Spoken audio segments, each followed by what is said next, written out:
Deze handleiding laat je de basishandelingen zien om een pakket binnen de Europese Unie te versturen met Webship. Let op, voor zendingen met bestemming buiten de EU moet je nog een douanefactuur toevoegen. Log in Webship met je gebruikersnaam en wachtwoord. Het afzenderadres in de linkerkolom staat standaard ingevuld. Je kunt dit ook veranderen. Let op, het afzenderadres is ook het afhaaladres. Voer in de rechterkolom de adres- en contactgegevens in van de ontvanger. Probeer ook altijd een e-mailadres en telefoonnummer te vermelden. In het adresboek kun je veel gebruikte adressen tot favoriet maken. In dit voorbeeld gaan we een pakket naar Duitsland sturen. Controleer of je documenten of goederen hebt geselecteerd. De keuze kan gevolgen hebben voor tarief en douaneafhandeling.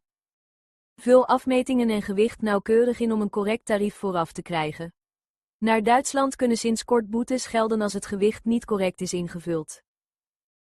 Selecteer het aantal pakketten. Heb je pakketten met een verschillend gewicht of afmetingen? Kies dan voeg nog een pakket toe en vul de gevraagde gegevens weer in. Kies eventueel voor een aanvullende verzekering. Carriers beperken hun aansprakelijkheid tot tussen 85 en maximaal een paar €100. Dit bedrag verschilt per carrier en aard van de zending. De verzekeringspremie wordt getoond in de offerte.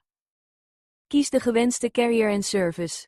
In dit voorbeeld kiezen we voor UPS Standard, de economy service van UPS door Europa. De pakketten worden over de weg vervoerd. Een express service gaat door de lucht, is sneller op bestemming maar daardoor ook aanzienlijk duurder. Kies het pakkettype. Als je je eigen dozen verstuurt en de afmetingen al hebt ingevoerd, kies dan klantverpakking. Voer het referentienummer in. Wat je in dit vakje invult, wordt op het verzendlabel en op de factuur van InExpress weergegeven. Wen je aan om hier een concrete omschrijving in te vullen. Spare parts, cadeau, persoonlijk etc. is niet concreet genoeg. Kies hier extra bezorgopties. Denk aan bijvoorbeeld een verplichte handtekening bij ontvangst. Het pakket mag dan niet worden achtergelaten in een kliko of voor de deur worden gelegd. De opties verschillen per carrier. Eventuele meerkosten worden in de specificatie getoond. Klik op het pijltje bij tariefspecificatie. Dit is de specificatie van de quote. Wil je iets veranderen dan kan dat nu nog. Klik op bijwerken en de quote wordt geüpdate. Door met je muis te hoveren boven een vraagteken krijg je een omschrijving van de toeslag te zien. Ben je tevreden? Klik op bevestigen om je zending af te ronden. Plan nu je afhaling in. Kies afhaaldatum en een tijdsvenster met minimaal 2 uur tussen begin- en eindtijd. Afhalingen vinden in de regel vanaf 12 uur plaats. Een tijdvenster in de ochtend kiezen heeft daarom geen zin.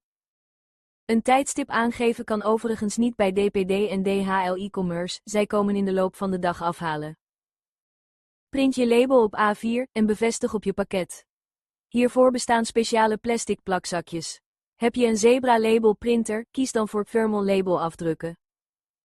Klik op sluit en voer je volgende zending in. Of ga lekker wat anders doen. Je hebt nu de basishandelingen om een pakket te verzenden doorlopen. Uiteraard kan Webship nog veel meer. Bijvoorbeeld e-mails versturen met trackinginformatie, pakketten importeren of douanedocumenten aanmaken voor zendingen naar buiten de EU. Vraag je adviseur naar de mogelijkheden. Wij wensen je veel verzendgenot.